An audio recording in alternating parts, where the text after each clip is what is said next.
So, first of all, hi, very good morning, all of you. So, in our podcast series, for the first time, we're having our first guest, none other than my mentor, one of my mentors, Dr. Samudra Ma'am, Oriental Medicine, Head of the Department, Sigar Institute of Dental Sciences, Telapadu, Guntur, Andhra Pradesh, South India, because these details are important for those especially who are from different part of the world. So in today's podcast, as you know, we started this podcast keeping this Freedom Tour 23-24 in mind, and we have so many topics to discuss, and we'll hear from ma'am certain aspects because right from your undergraduation, ma'am has been one of our sources of inspiration. And if you remember in our YouTube channel, even though some of the postgraduates are saying like the videos on X-ray machine, extraoral projection techniques, all of them I could do the way I've done largely because of the teachings I got from my faculty. I still remember, ma'am, during our UG, you took a lecture on X-ray machine. See, the thing is, once we like the lecturer, or once we like the professor, once we actually adore them, the same feelings will be translated towards the subject. The thing is, being academician, it's not just about giving instructions or giving this ready-made information. It's all about inspiring the next generation because when we are working in a college, we have hundreds of students looking up to us, and ma'am has been one of our source of inspiration in line with that. And when I said like we'll do a podcast series, and ma'am readily accepted. And whenever we look at ma'am, there are certain things which come across our mind. Financial independence, empowerment, and a kind of vibe which every female should be aspiring for in this 21st century. Because mostly in my own family, like in my mother's case, she was not educated. She was dependent on my father for all the financial needs, and as a consequence, she had to go through a lot. And in the process of this travel, in the process of this journey of mine, I've come across many women who have been suffering silently, mostly because of lack of financial independence or dependent, and as a consequence they have to go through a lot physically as well as emotionally. So I just want to hear from you, like what's your take on this financial independence, because women have this confusion. Even when I was talking to one of your faculty, Dr. Tejashri, she's about to get married, and we have this question like, is career important or is family life important? So what would you what's your take on that? Well, to begin with, let it be a female or male, I say financial independence is at par for both of them. I would try to weigh these two things when you're saying compare your career and family. As a priority wise, to me personally, family is definitely on the higher side, but it doesn't outweigh my career opportunities. So if I have to have an independence, career has to be there. But I will not forego one thing for the cost of the other. I've told this many times Yes. to you, I know that. Yes, but we do have to sacrifice on both grounds. Family side, we have to sacrifice to an extent if career has to pick up. And similarly, if I have to take my career to a greater height, I will have to compromise at some level at the family matter also. But my intention, or rather my thought process is that career should not be the only focus for a female, specifically when you're around your say mid-20s, 25 if you're there, you're at some level in your career, and you are stepping out of an academic institution and most probably planning for your career. So at that level, I would say, don't delay your things till 30s or beyond that. Start your family. You have a person added on who is going to support you for your career, provided your vibes match, and also provided you put it out in a coherent way. Now, I feel in a positive way, you really should be starting with vibing with the opposite person as well. And both of these things, I can say confidently, can go hand in hand. In the process of whatever you said, I had two fundamental questions. Like you said, we have to make compromises or sacrifices somewhere. So, what sacrifice has to be? Because it's a highly customized work. Like we cannot say like make this sacrifice, make that sacrifice, and students usually are confused like what to sacrifice, how much to sacrifice. And again, the second point which you said is why it should match. How is it possible to know before marriage? See, vibe should match is destiny. I agree to that. Totally, it is destiny. But you can mold each other. So it is not like when one is, on the higher side, it is not that the other should go down. But you should understand how to mold the opposite person in a way that both of you can be compatible.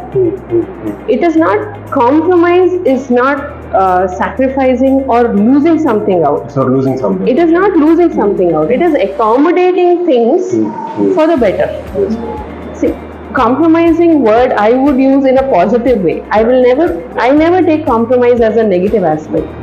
So if you are compromising to an extent, it is to have a bigger gain of effect. Exactly. And that is what I feel. But unfortunately, it's seen as like in another dimension. It is Compromise perspective, means how an losing individual ourselves. feels. Yeah. But as you rightly said, compromising, of course, common sense is that we compromise so that we can get something much better. But or bigger, one thing we right? have to understand here is when we are compromising, the opposite person is also compromising on certain things. It is not that one person is doing everything. Right, but there is one argument here, like previously, like in our mother's generation, like there were no such issues between the couples because females were dependent and they had to go through a lot and they kind of kept quiet and kind of absorbed everything. But now in the 21st century dynamics, as many females are getting educated, getting skills, being financially independent, they started questioning and the previous dynamics are not working here.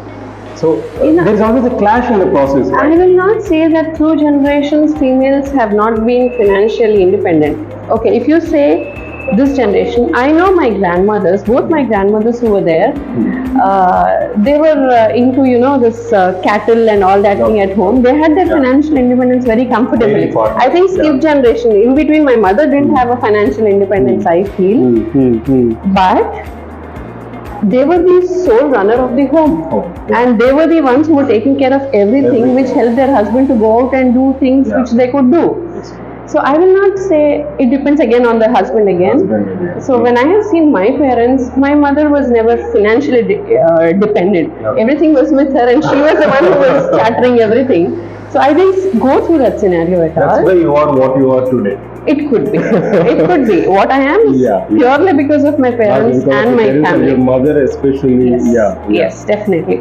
Maybe I have not seen the harder aspect of life where females are financially dependent and completely down.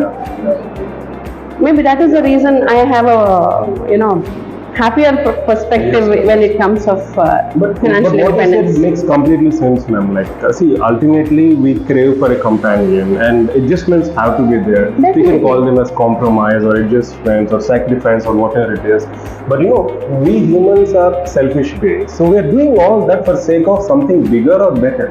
We should acknowledge that rather than saying like I sacrifice this for you, so I'm suffering in the process. So that's not how relationships work, right? True, very true. Agreed. Yes, ma'am. Thank you, ma'am. And keeping all these things aside, like I just want to hear from you, how has been your personal and professional life so far? Like you had more than 2 decades of experience as an academician, and so when you reflect back and see, so how is it? How is it like? How do you feel about it? One thing I would say is God has been very generous. Touch wood, I don't have it around, but whatever has happened in my life, personally and academically, that is career-wise, things just fit in. I just did my work. I mean, I studied and I was good at it at that time, and I didn't have too high ambitions. I just took life the way it came, and that is the reason I say maybe it was God's grace that all this happened. My dad has always been my idol in life. He's a very, very, very idealistic person, principled man, and that is what laid down my foundation for life, I can say. And my mother is an iron lady. I've spoken to her about you. And she's emotionally very strong, physically very strong, and she can tackle anything in life. I've seen this over time. And so that has been my main strength in life. And then as it passed by, once I finished my undergrad, my dad bought me a soulmate, and he was for the rest remaining 25 years odd now, and I will not admit that, you know, after behind every successful man there is a successful woman. From in my case, whatever I have done, little things I have done in life academically has been solely because of the push of my husband behind me. And I go back, I step back. He's the one who said, no, you can do it, go ahead. So maybe that is the way life has taken it. And following that, I've had two wonderful children who have given me still more boost to do things. So that's how life has no been going complaints on on. life I have also. no complaints on life today. No regrets or no guilt. No regrets. Academically, yes, I am doing what I can do best. Professionally, yes, I didn't want to put up a clinic separately because I wanted to charter that time to my family, Yeah. and I'm very happy with that. Yeah. Balanced life. Balanced you life, wanted. yes. And then in the process, you said God has been very generous. But let me tell you very frankly, like as per universal principles of human nature, we see what we are. What we see in others or what we see in life largely reflects what we are. So maybe you are generous in your life, you are generous by nature. Maybe that's the reason why you started seeing things that way. I feel that's how the dynamic works. It could be, but I don't know that. It is an opposite person who has to tell that. Yes, no, yes. No. So it could be. And one thing which I have in the process of this interaction, what I've deduced is that because of your strong parenting or a positive parenting, Totally. and you have been molded in a specific way, and that is so contagious because even when you are as an academician, we used to look up to you as a strong person, and we used to look at you as a source of inspiration when it comes to females, like be financially independent and stuff. And you literally, as I was telling previously, how we teach all these things are secondary, but what we are actually, has a profound influence on students per se. And one of my the gratitude which I have towards you is, ma'am, like during our third videos and second videos, we used to send us for oral medicine conferences in Chennai, Savita. It is then we started picking up these presentation skills and techniques and so far and so forth. My point is, we all have talents in us, and only few people can help us realize what those talents are. And you are one of such people in my life, and I am very much grateful. And I'm sure even the students might find it hard during the process, but they will ultimately realize the kind of values that you have been imparting through your academic life. I'm really very much grateful. See, for any teacher, the best gift at any point of time is an old student comes back and tell me that they have gained something out of you. Yes. And that is the best gift a teacher it's can for have. this And lifetime. there is nothing else required for a teacher. So eventually, if we have helped a student directly or indirectly, emotionally or academically, Yes. that is what matters, and that is what maybe gives us more satisfaction than financial independence also. Yes, ma'am. Yes, ma'am. Exactly. Ultimately, that's So what makes all the the reason maybe that work is becoming better and it is improving, or the happiness in the mind is because of these feedbacks which are coming Yeah, back from yeah. people like you. Exactly. And most of you who have gone out, like you who have gone out and are doing different things now you are a reverse inspiration to all of us also Thank you. to So gain sweet. things, right?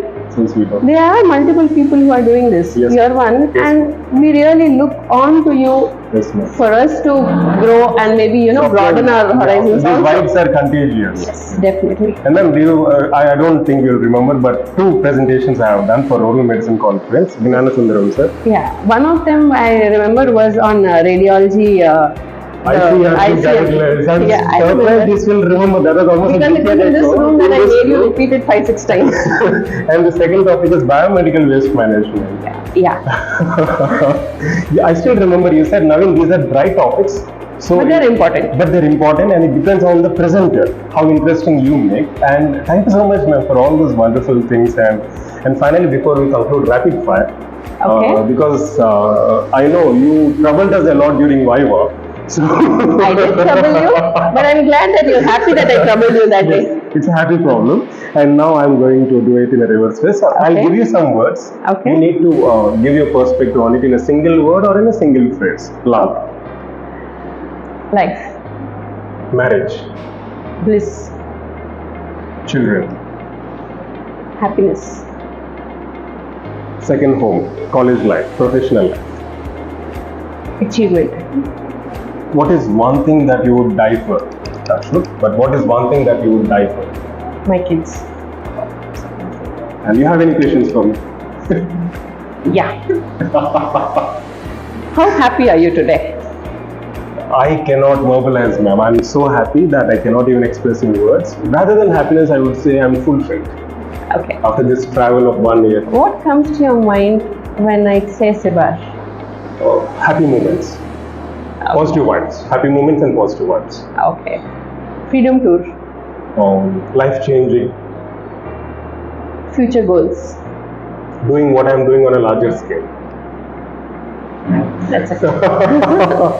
Thank you guys. So it was this moment is really special to me because having this podcast with ma'am on this a wide range of topics, especially the financial independence aspect for women, I think it is much needed topic for discussion in today's world. No, when you're speaking about financial independence, Yeah. I would say one thing. Sure. If you're in a family and you are with your husband, your financial independence should not be an individual thing.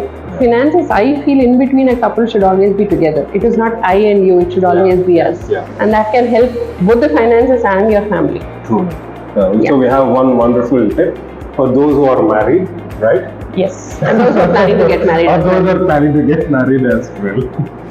Okay, ma'am. Thank you so much, ma'am. Thank you, Naveen. And I Nice have to be this. back. I have this recommendation. I'm going to suggest you again.